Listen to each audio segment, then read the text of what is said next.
Welcome to Politics Done Right. I am your host, Egberto Willies. This is a progressive program that will take the mystery out of politics.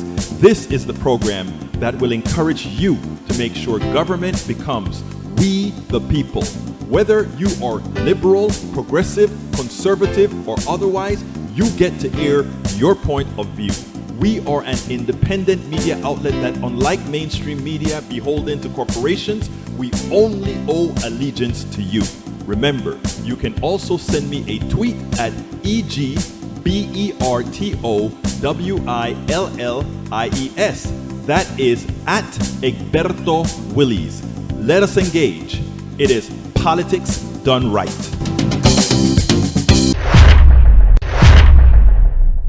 Well, folks, welcome to one more edition of Politics and Right. I'm Egberto Willies, your host. Thank you so kindly for being a part of the show. We are going to have a great show for you today. And for those of you who missed us at 3, we had a great half a show at 6 o'clock. You guys are some wonderful people, whether you came by or not. Hey, if you see my face a little smoother today, my daughter came in and said, Daddy, I got to fix up your face because you know what? I don't know if she thought it had too much crackles or what. So she put a little bit of something on my face. And you know what? I kind of like it. But anyhow, how is everybody doing today? There was another show today, Michael, but that was a playback of the other show since I know a lot of people weren't there. But anyhow, Michael, I'm feeling a bit better, but my headache is killing me. That sinus headache from being out there in the elements, I guess, is what's doing the magic right now. But other than that, they prescribed another blood pressure pill. My blood pressure is not where it should be, but it's getting back where it should be slowly. But it was almost catastrophic yesterday. I mean, you know how catastrophic it was. I actually made an appointment and bogarted myself into an appointment with my guy. I'm like, look, you're the only guy that has ever gotten my pressure under control. His name is Tejas Mehta, the only person that has been able to control my blood pressure. So I'm coming back to you to take care of my pressure, my brother. So make sure to get it done. So he prescribed another medicine, and it looks like it has started working. So I'm feeling a lot better about the pressure, that is. My teeth still hurts, but I'm not going to give those thugs $5,000, or actually it would have been my part, $2,500, for one root canal when I may actually need more than one root canal. Let the antibiotics do its job and later on find a dentist who would actually then patch me up. Folks, we have a system that is based not on need, based not on what should be done to make things better. I'll tell you a quick story before I get into reading Michael's stuff and saluting all of you. I go to see my doctor yesterday, and I'm in the room, and we're talking, and I ask everybody everything. I think I like to get knowledge from the crowd, right? Crowdsource stuff. So I asked this person that works here, hey, have you ever had a root canal? Yeah, it costs a lot. You know what she said? She said, I go to Mexico for my root canals. It's ridiculous here. I go to Mexico, $350, get a darn good root canal all over, and guess what? It gets done. I know Michael says it gets a lot worse. Yes, I know, Michael. Trust me. I know my brother. I'm plain. Let me tell you, I had it once before and used antibiotics about 6 months ago, I guess it was, and it came back at another teeth, which means I probably have 2 or 3 cavities that I need to get fixed so that it doesn't get down to the roots. But, anyhow. I hear you, and look, thank you for the advice, Michael. I really appreciate you giving the advice. All right, welcome aboard to all our great people. E2247, welcome aboard. Alistair Waters, welcome aboard. Michael Rodden, welcome aboard. We have also with us Bridge MCP. We'll actually have a surprise for you guys with Bridge MCP a little bit later. I want to get a few more people on before I spring it on you. But anyhow, let's see what else we got here. Who else is here? Bridge is here. Bear with me. I'm working with a deep headache. Deep headache. Yes, it's bad. Peggy Lopez is in the house. I think I called that Alistair already. Maywood is in the house. Thank you guys for being here.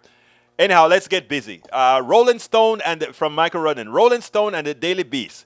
QAnon adult dad killed by cops after shooting wife. Daughter, this is out of control. Man murdered wife, shot daughter after being sucked down a rabbit hole, family confirms. The family annihilator mental health worsened as he became drawn into the conspiracy theories, according to his daughter, and the election. He started to believe that some some leaders were in fact alien lizard people in disguise. These people are nuts. A French conspiracy theory, even though a QAnon supporters.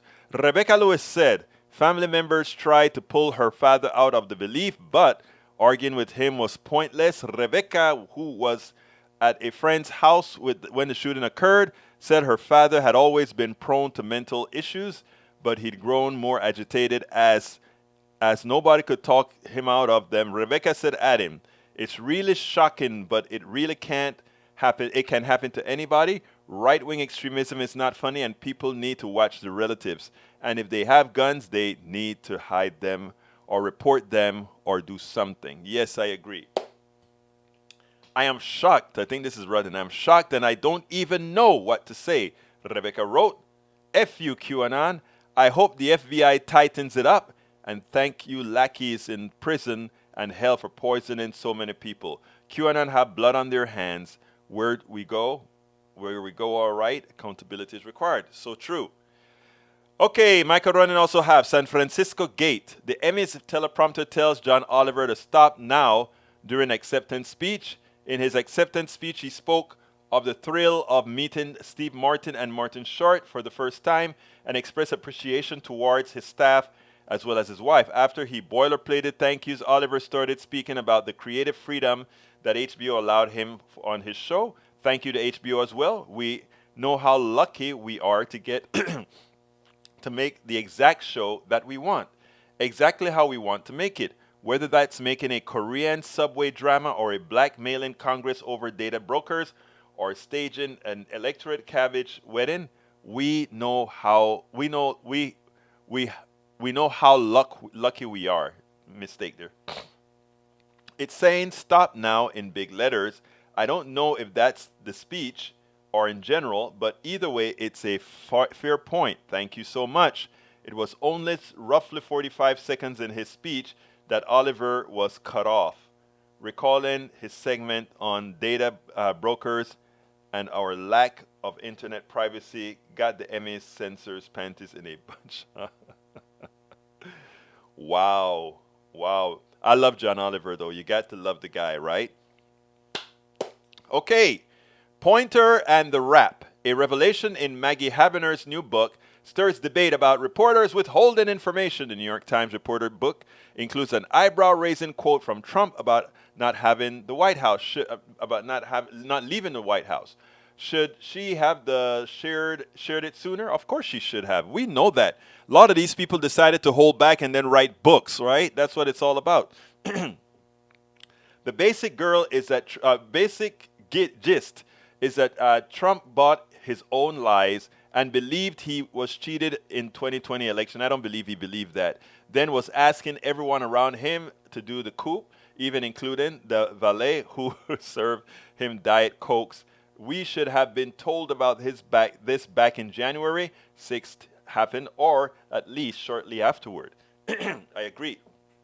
But you know how it goes. Anyway, guys, you can read the rest of that. Keith Olbermann tweeted in response to these articles, Trump says, "I'm just not going to leave." Oh, good. Another fact vital to the safety and continuation of the nation that Maggie Haberman withheld from the public for many months, if not a year and a half, so she could put it in a book, in a effing book. That's what they do. You know, anybody think that they care about the country? Do you think that a lot of these politicians care about the country? Why do I have to pay $2,500 for a root canal? Come on now. All right, let's see. Let's see what's the last one. Republicans keep showing us who they are. Lindsey Graham introduces federal abortion ban. I'm not going to read that one, but here's the deal. These guys don't understand how bad off they are, but let them keep doing what they're doing. Bridge MCP says UT Health Houston School of Dentistry offers 3 levels of service in general dentistry. A cost is your major concern. Our student clinics provide the most affordable care, but please allow extra time for each appointment as students work at slow, careful pace under faculty supervision. If your time is precious, appointments with our faculty practice UT Dentals last about 45 minutes. If you need fall somewhere in between, take a look at graduate clinics where new dentists gain experience and expertise in their chosen specialties. Oh, you are so sweet. You are so sweet. I am going to look into that because I'm going to look into that and also advertise that. Okay, let's continue. Let's continue. Who else we got here? Who else we got here? Para ver. E2247 says, hello, folks. Breach MCP says, Egberto, read my comment on the teeth. I just did, my beautiful lady. I just read your comment on the teeth, and I'm going to take that advice. Hi, all, from Peggy Lopez. Even Medicare is a scary form of medical coverage. I hate hearing everyone call for Medicare for all rather than universal health care. I hear you. What I want to do is health care for all. Medicare has gotten a bad name. Medicare for all isn't Medicare, but it's hard to say that when you have Medicare in the name. I read you. I get you. Okay, who else is here with us? Peggy Lopez advertised. Michael Renner said, Egberto, the QAnon slogan, where we go one, we go all.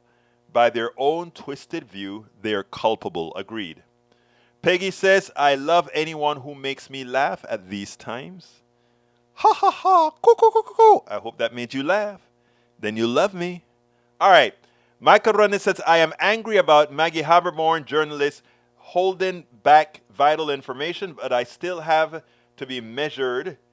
The crime of nearly destroying our nation is worse than delaying revealing the planning to the crime. Okay.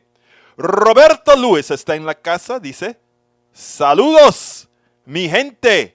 Politics done right. Welcome aboard, my brother, Roberto Luis de Panama. Hey, Roberto. Las exclusas de Gatún. What's going on? The locks in Gatún. We are from both. Roberto and I are from the Atlantic side of Panama, called Colon, and the Gatún Lakes is in that province. And they're leaking, or I don't know if they're leaking. They're dumping water. All kind of crap's happening. That's a very dangerous thing. I have everybody from Panama. They're sending me the pictures and the videos, Lou. Amazing. I think I got one from you too. Either you or from Tia Betty. Okay. Egberto, why Willie's laughing at this? Should have had Ashley fix my face today. Ha ha ha ha. Hey, beautiful. If you were here, Ashley would love to do it. Ashley can do some good stuff with my face, you know? What can I say? Peggy Lopez, Egberto, hope that there's never is a question that I love you. Oh, and I love you too. You're so sweet. My pink hair, beautiful lady. All right. Let's see. The first thing I want to bring to you guys, right, is a special. Well, no, I'm Breach. You still have to wait some more. I gotta play this first. And you know what? Foolish me. While Ashley is making up my face, instead of me going to the PDR and getting Ali Velshi ready, and also getting this interviews. Let me go to my interviews folder. And getting Troy ready. I want you to listen to Troy. I was impressed with this guy. He spent 25 years in jail. You need some sinus medicine. Yes, I do. But every one of these medications, Bridge, causes blood pressure to go up. And right now I'm counting every millimeter of mercury. Anyhow, let's go with Troy Williams. I want you to listen to this interview I did at Netroots. He was in jail for 25 years. And instead of coming out feeling, all messed up, he decided to do something positive. Listen to this interview. Welcome to yet another edition of Politics Done Right, streaming directly from Netroots in Pittsburgh, Pennsylvania. I'm here today with Troy Williams. Troy, absolutely. Thank you so kindly for spending some time with us. Troy, let's start with the negative, okay, and then we're going to move on from there. Absolutely. You were incarcerated for 25 years. I was incarcerated 25 years of my life for participating in a takeover robbery of a computer parts company in California. I grew up in California, gang banging in that whole world, and growing up in that life, I did what gangbangers do. Let me first tell you what I wanted to. I asked you. I saw your badge where it says restorative media. Right. What you told me is that the impression that the media gives us about the incarcerated and the lives of the people being incarcerated is all wrong. What is it that you're bringing that you want to make folks aware of? Well, I think it's about narrative control, right? It's about us having control over the narratives that are told and spoken about us, right? Oftentimes you'll see media companies go into a setting and they'll tell this negative story from an outside perspective, right? They'll use fear-mongering techniques, which actually cause more divisiveness than anything. And so back in the day, these media companies would come in and they would, like places like Lockup, even National Geographic came in and they did this whole story about Scott Peterson, and they were going around asking people what would they do if they caught Scott Peterson on the yard. So it's always some outside journalists coming in looking for the sensationalized story that is going to give people shock value. But what they don't do is they don't go in and they're not talking to the father who is actually remorseful for what he's done, who actually sees the outcome of what his behavior has done to his community and to his own family, right? So those stories aren't told, and we're led to believe that everybody in prison, one, are there because they deserve to be, and two, that are there are so many people who are in prison who are actually not guilty for the crime that they were incarcerated for. And there are also a lot of people who have been in prison for crimes that probably should not have been labeled criminal in the first place. And we can tell that nowadays when somebody who is in jail for 20 years for stealing a CD player, right? $40 CD player, and you take 20 years of this person's life. One of the things we also have been doing lately is challenging this whole narrative around removing the involuntary servitude clause from the Constitution and the effects of that, right? And you would.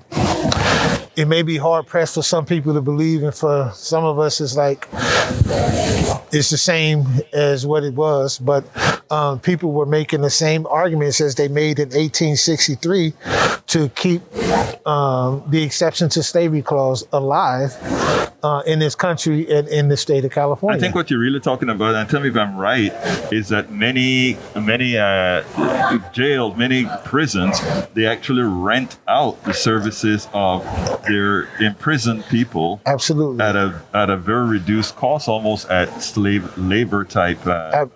Almost like we complain about sweatshops in China, but we're not looking at the sweatshops operating behind the walls of prisons.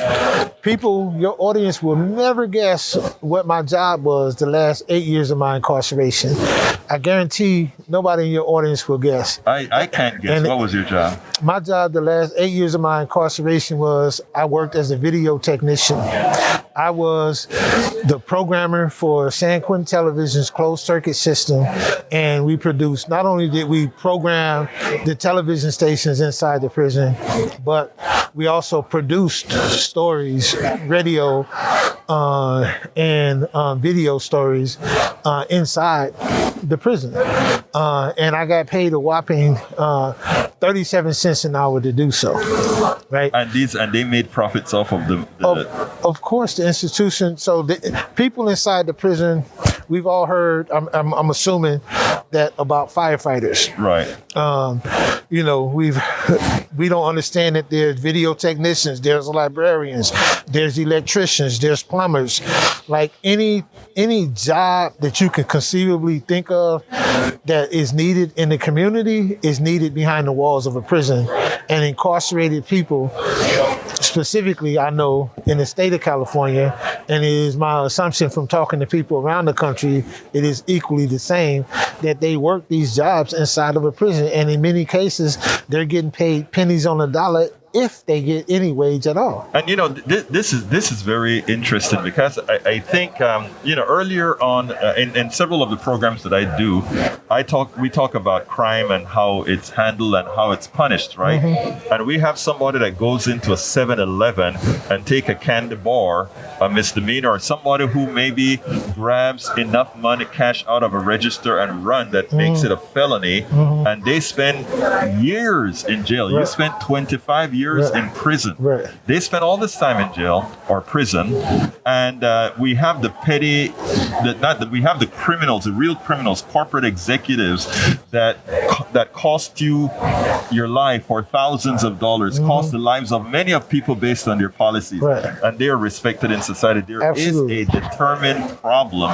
in what we call crime in this country. And I think when you talk about restorative media, I think you are trying to do something that we hope to do as well, and that is change the narrative of what a criminal is, change the narrative of what you do. We have to change that narrative. And I do want to say this, that I in no way, for myself personally, am attempting to reduce my accountability for the harms that I caused to my own family, to society, and even to the victims of the crimes for which I was found guilty. So I'm not saying that. I want to cut you there because that is the reason I wanted to speak to you, because that's one of the first things that you told me. I am not trying to say I'm not guilty of what I've done or I'm not taking accountability for what I've done. But remember, there are others. There's other factors. There's a lot of other factors. And I always ask this question to people, how do you think a little boy who has so much reverence for life that he wouldn't even step on an ant, how did that little boy go from that to being a gun-toting, gang-banging felon willing to put a gun to somebody's head? What happened in that child's life? So even if you can't sympathize or empathize with the gray-bearded dude sitting in front of on your show now, perhaps you can identify with the little boy in your neighborhood that is still going through stuff or going through things right now. And because of what he's going through, because resources are not there for him, what is he going to become? What opportunities are going to be there for him? And then when a person goes to prison, they're in prison for all of these years, forced into a slave labor without proper compensation, and he's released and then told good luck, when he could have spent the last 8 years of my incarceration with me working as a video technician. I could have been contributing to my family. I could have been contributing to taxes. I could have had something set up for myself so that when I came home, I wouldn't have to struggle. And most people I'm thankful that I had the resources and the wherewithal to build what I've been able to accomplish for myself.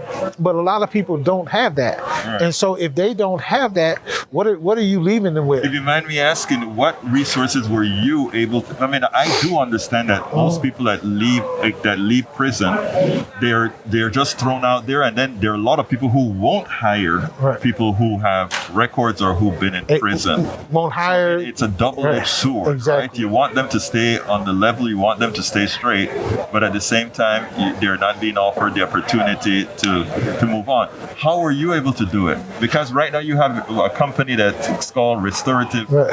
At Restorative Media, I had help. I had assistance. I'm not somebody who would sit up and say, I did it all by myself. No, I had a strong support group, and I learned from the elders around me when I was incarcerated how to build a strong support network for myself when I came home. So I had a lot of people who invested in me, and invested knowledge in me. From the first guy, I learned the truth about my history from a black man on the prison tier. And so I had people who invested in me, and when I came home, one of the strongest things that was taught to me was how to build myself a support network. And I was able to build a support network who believed enough in me to support the work that I wanted to do.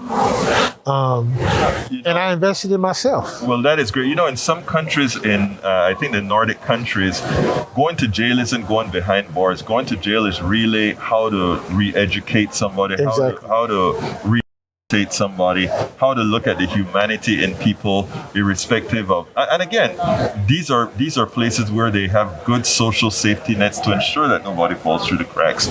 I think you're proof positive that positive input into everybody actually gains mostly positive outcomes. Would you agree with that? I would definitely agree with that. Right? I would definitely agree that, thanks to the men on the tiers who supported me, thanks to the tons of volunteers who came inside the prison to build, and also thanks to there were certain correctional officers inside who ensured that we were getting what we need. Like, I wouldn't be in the position that I am if the warden of that institution had not allowed cameras in and permitted me to sit in the studio and play with these cameras for years on end, right?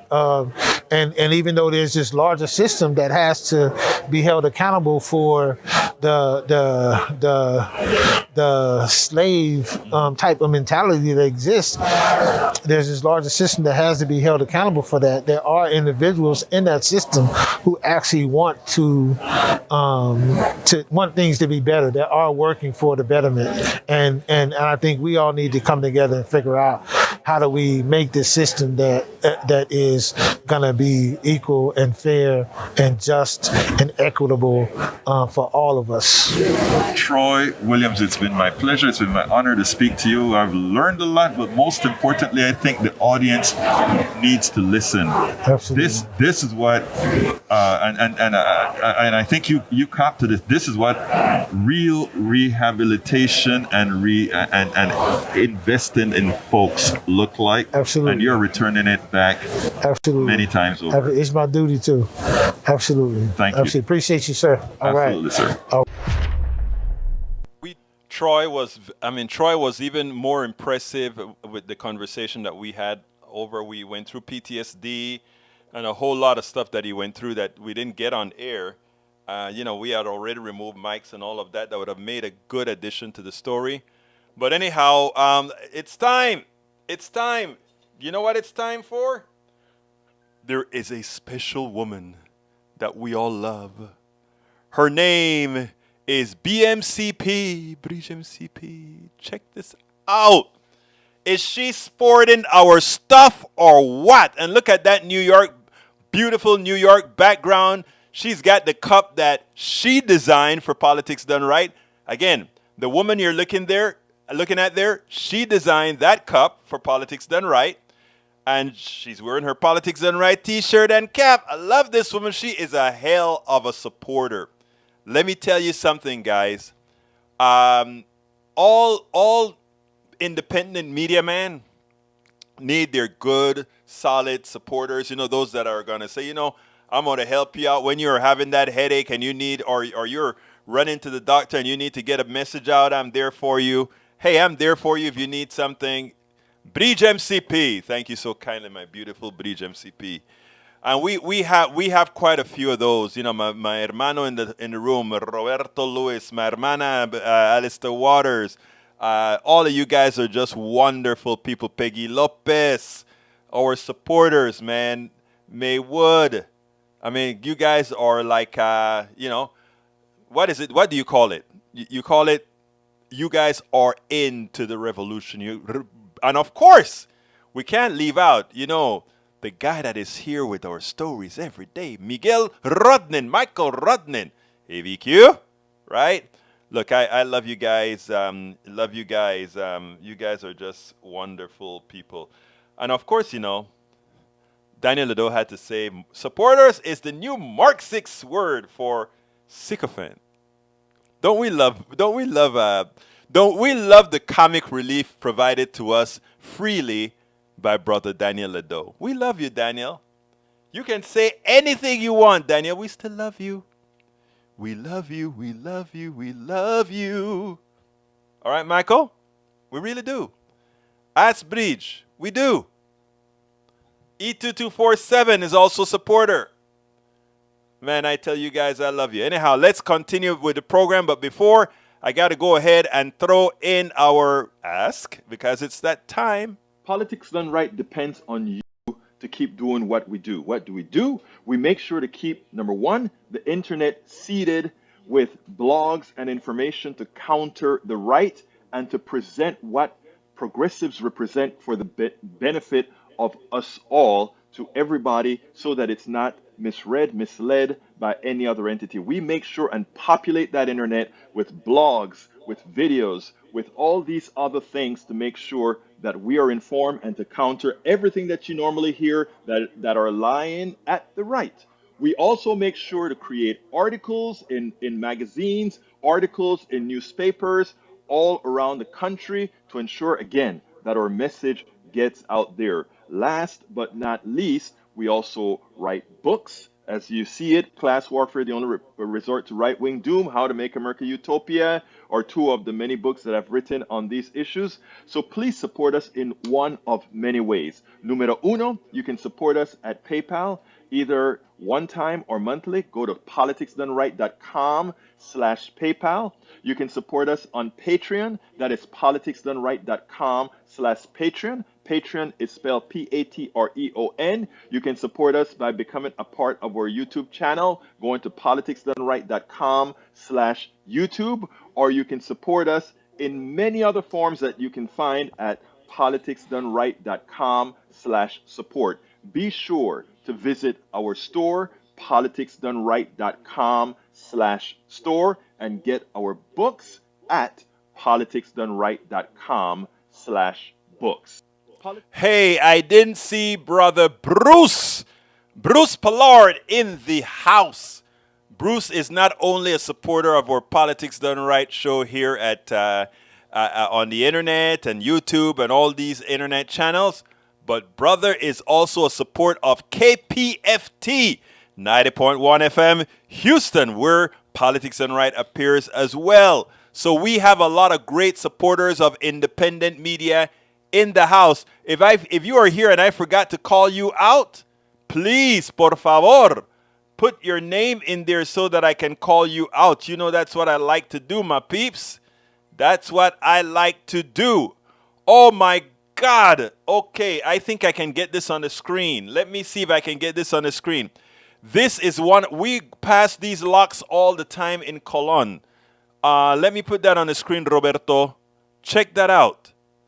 Oh my God. That is, let me tell you guys what you're looking at. You are looking at one of the locks that brings ships down from the Gatun Lake down into the Atlantic Ocean.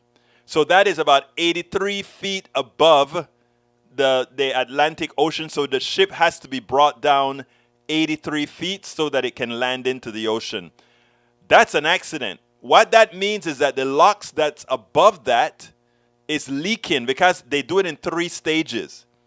What that means is the lock above that, the tunnel remains open and all the water is flowing through those gates. It's draining Lake Gatun. Well, that's not a big enough flow to drain Lake Gatun because it's probably the river is probably flowing at a faster rate than that. But that could get very dangerous if that were ever to break open and all the water. Yeah, oh, wow. That is some serious stuff. Okay, I brought you guys. Hey, thank you for, hermano Roberto, muchas gracias por mostrar la película ahí. Thank you so kindly for showing us the little picture there. Amazing. All right, here's what Daniel has to say about my professions of love, okay? He says, your professions of loves are juvenile. Will you suffer for me? Will you, and I mean you personally, degrade your quality of life for my benefit? Love absent acceptance of personal suffering is hollow and manipulative. But keep saying it. Okay, I can answer that right away. I have already suffered for you, Daniel Ledo. I have already given up much of self for you, Daniel Ledo. That's a fact. The work that I do, the work that many of those who support me do, the work does, that many of them, what they're doing can only be a profession of love, a profession of love to you, brother. Because anybody who is, to be blunt, as obnoxious, as hateful in the words that you put out there. And we still support the policies and work for the policies that support all Americans. Yes, we love you, brother. Michael Egberto, how many hours per day do you spend towards putting together your show on the daily? Oh, too many, man. But I work 16 hours a day. But it's not only the show, Mr. Rudnin. It's also the other things that I do. Like I write for Medium, I write for Daily Kos, I write. A lot of them are duplicated, but I write for a lot of other things, and I also am on the national board for the Pacifica Network, which we meet too damn often, to tell you the truth. And I'm on the board for the local. Okay, look, thank you very much for saying that, Rudnin. I appreciate. I really appreciate you for saying that, Rudnin. I really do. I really do. And I didn't roll my R's this time when I said Rudnin. I love to roll my R's for your name. It just makes it sound like, ooh, Rudnin. Peggy Lopez says, I have already suffered for you, Daniel. I have spent the post 65 years of my life making choices in my life to allow others, including you, Daniel, to live in peace. Thank you very much, my hero, Peggy Lopez. Alistair Waters says, many thanks for doing all you do and being who you are, brother Egberto Willis. Sister, let me tell you something. It's not me. It's us. And that's the one thing I've learned over the years. It is us, right? And you know, you have to have a special kind of character that when you get the attacks and the downing and, I think what happens with Daniel is deep inside, he doesn't yet understand what love is for the fellow man, for the fellow human.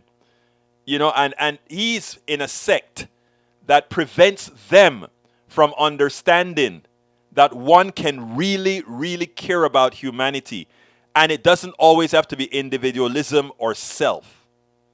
Okay? It really, really doesn't have to be. Okay. The man love... Listen to Mr. Eric Hayes. Eric just trying to get on the right-wing bandwagon. It's not going to work, Eric. Don't forget, I know you and you're a nice guy.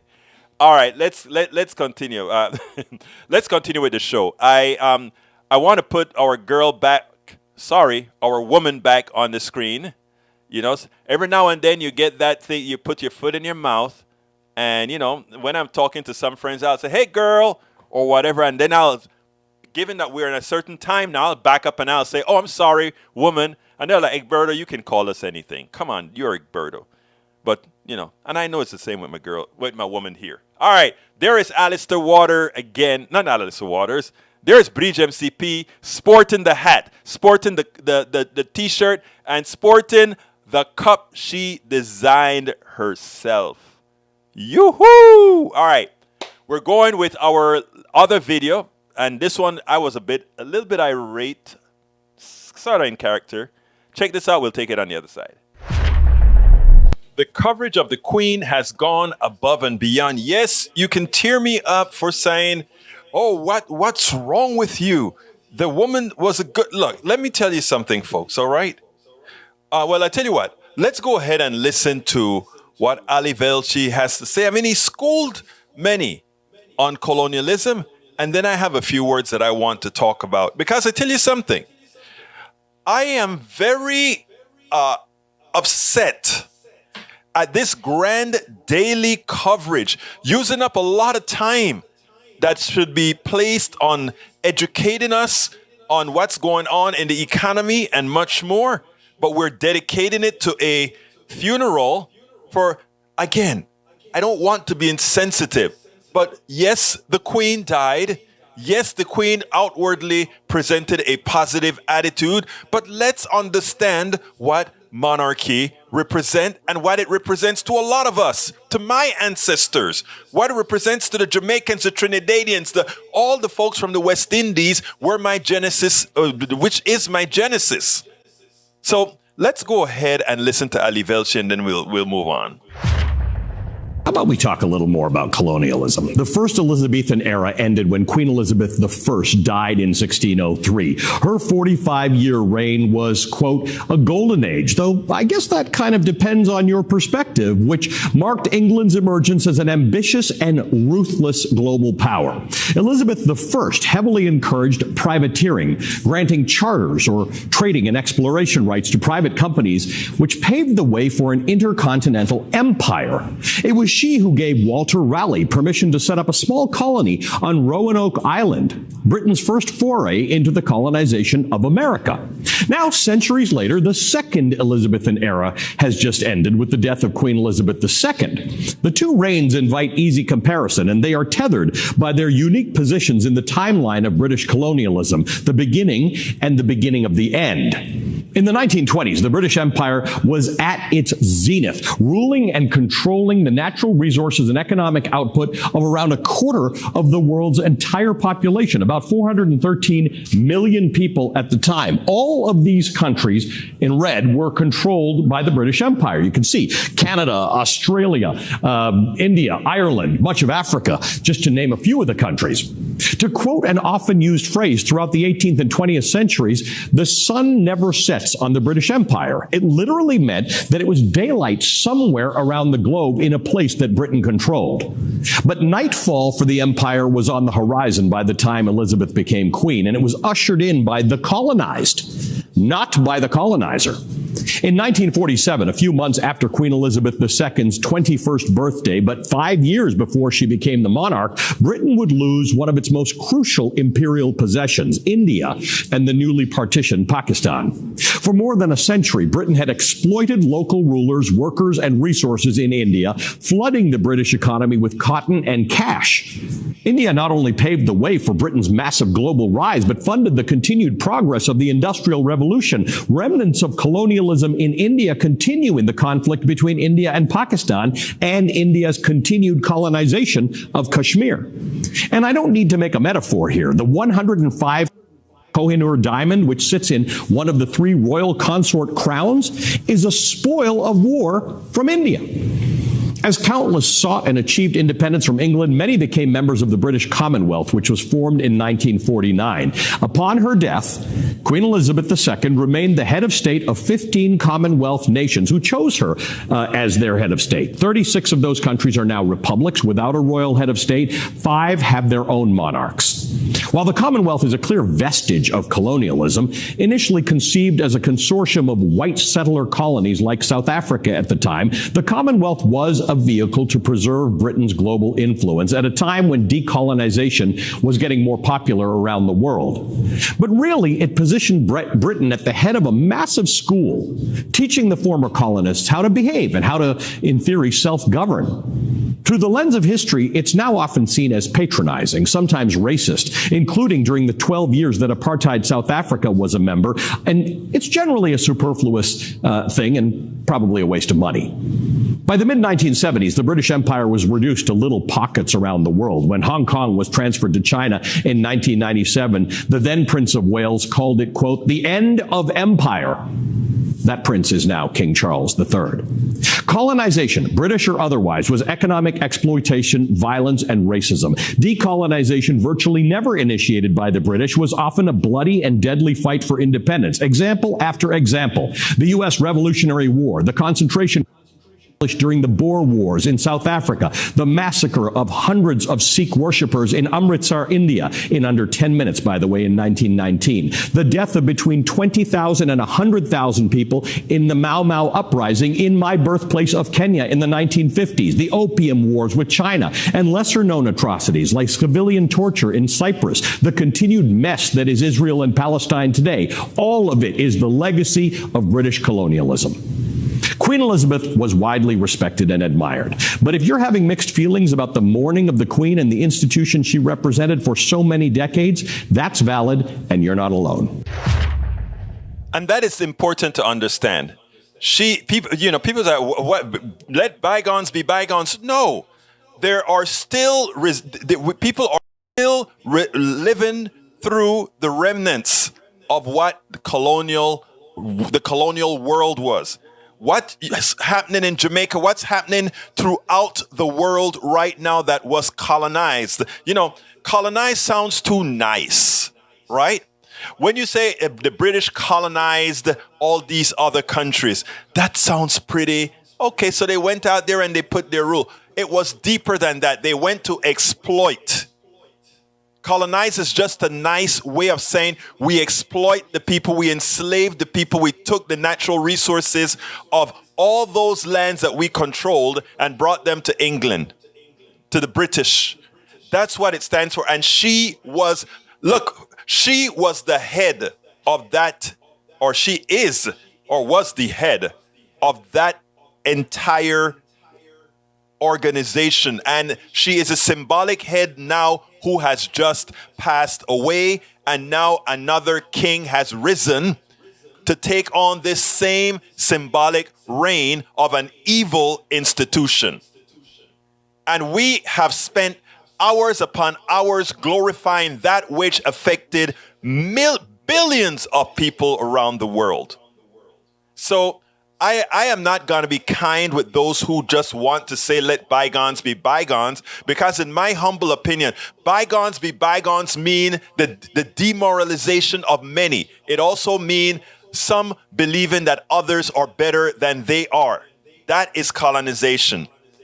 And the most shameful part about this is having the leaders of new countries that are part of the Commonwealth or were part of the Commonwealth or were colonized, that they are somehow attending a funeral of the person who is on top of that agency that colonized them.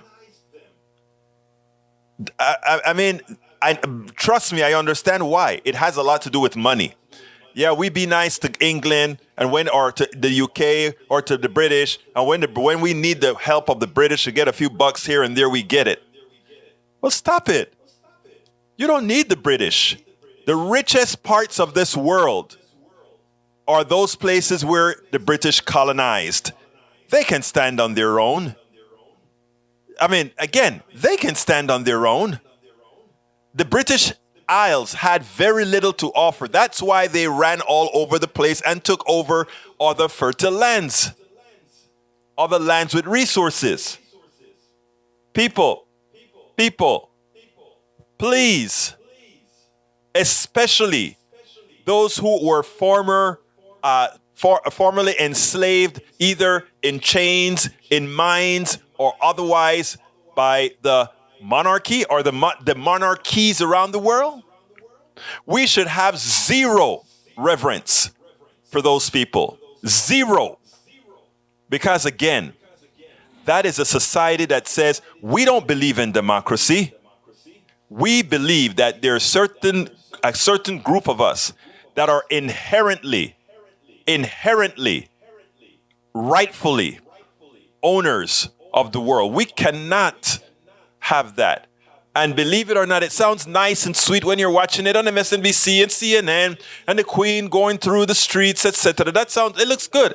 Look, I don't mean to be someone that's demeaning the dead or anything like that. Like I said, I feel for her family. I feel for them. But the glory and the pomp and circumstance that's occurring right now is doing nothing but removing the stench that is monarchies and colonialism. Absolutely, the stench that is monarchy and colonialism. Breach. Thank you so kindly. Breach gave us another super chat.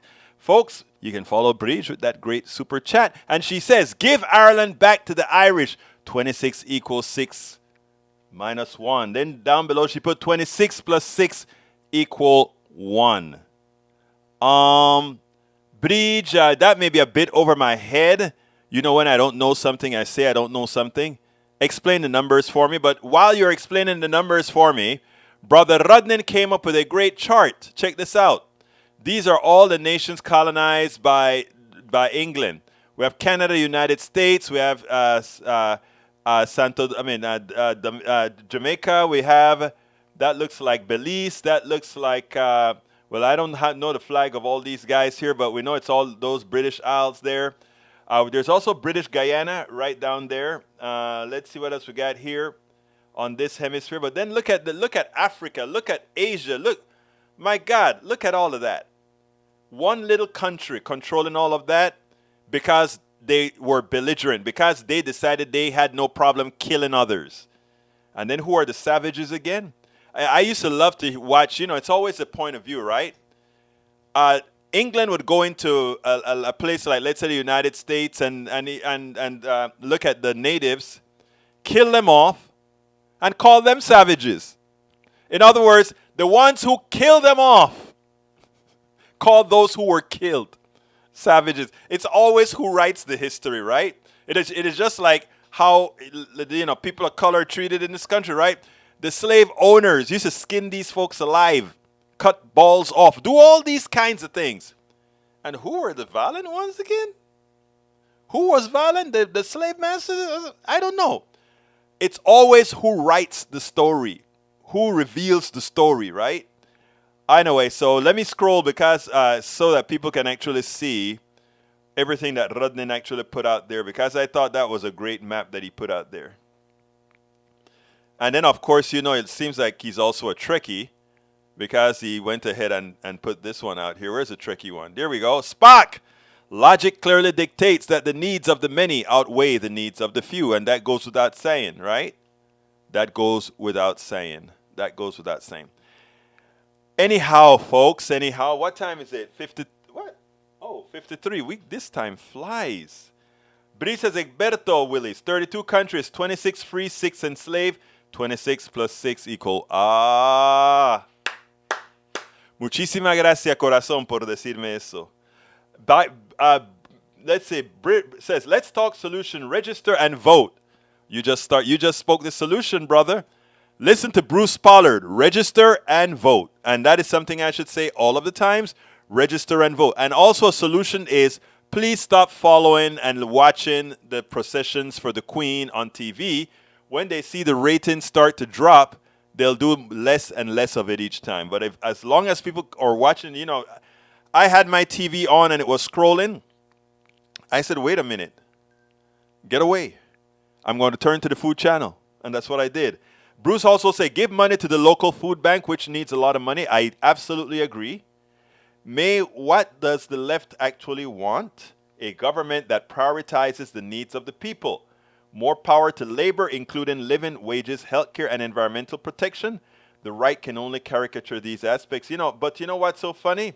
Hey, Bruce, Ashley's saluting you. She says, hi, Mr. Pollard. Eric Hayes says, vote out those that crap on the people. I agree.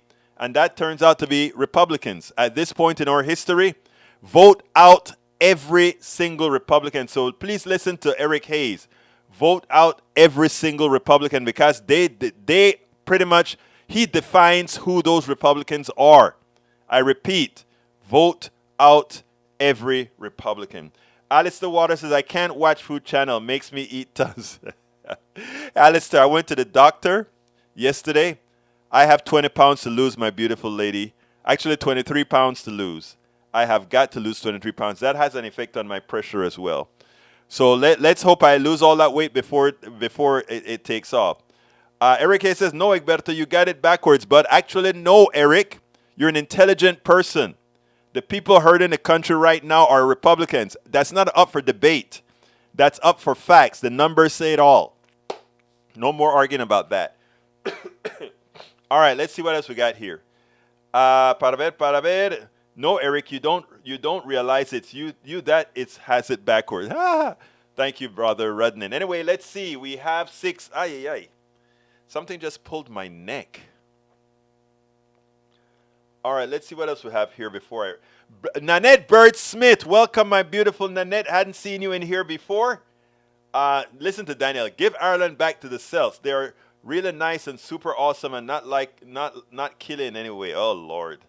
He just went and did a quick search. BGMCP says, Ashley, we got to talk about Pops. I wonder what are you guys going to talk about Pops, huh? All right, let's see what else we got here. Let's see what else. Para ver, we got let's see. I think we're probably out. Anyhow, if you guys don't put any more comments on the screen, I am going to get out of here because we are at 50. Oh, I still have 3 minutes to give you guys. Egberto, like I said, I love Daniel like a fungus. Michael Rudden shows me a molar. Oh my God, he's thinking about my teeth, my tooth. Actually, I think it's going to be really teeth. Alice says, Egberto Willis, get high blood pressure, sinus meds. Well, you're going to have to tell me what those are because I sure don't know what they are. Once you tell me, I'll know what to do. Let's see what else. Michael Rudnan says, take it easy, Egberto. See you tomorrow. See you, brother Rudnan. Thank you for being here. You guys are wonderful. Let's see who else is in the house if I missed anybody before I go. All right, we're going to cut this about 3 minutes early because my head is killing me. And since nobody has any more messages, I will take off. So since usually I'm about 15 seconds behind, if in 15 seconds I don't get a message, I will be saying, arrivederci. Oh, there we go. Egberto Willis, I will tell you my sinus med for blood pressure. Thank you, girl. Maywood says, then in the same breath, they claim that liberals and Democrats want to legalize abortions up to the moment of birth, etc. And then turn around and introduce legislation that would outlaw all abortions and criminalize women who seek such health care and doctors and deliver, and legislation that makes it harder for people to vote.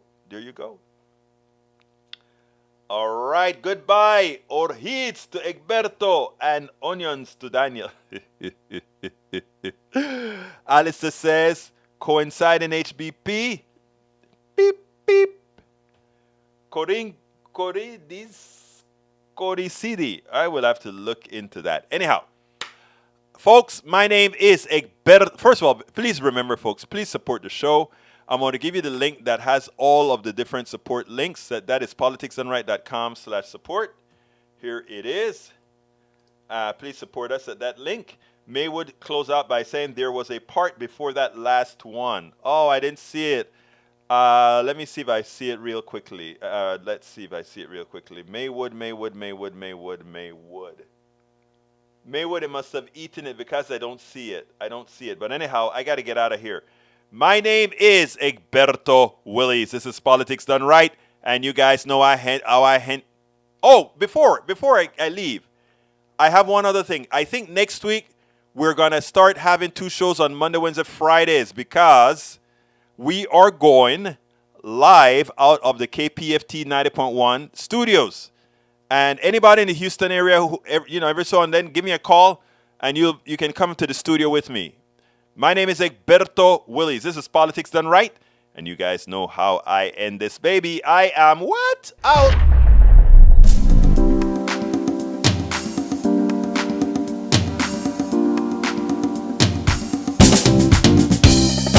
Welcome to Politics Done Right. I am your host, Egberto Willis. This is a progressive program that will take the mystery out of politics. This is the program that will encourage you to make sure government becomes we the people. Whether you are liberal, progressive, conservative, or otherwise, you get to air your point of view. We are an independent media outlet that, unlike mainstream media beholden to corporations, we only owe allegiance to you. Remember, you can also send me a tweet at EGBERTOWILLIES. That is at Egberto Willis. Let us engage. It is Politics Done Right.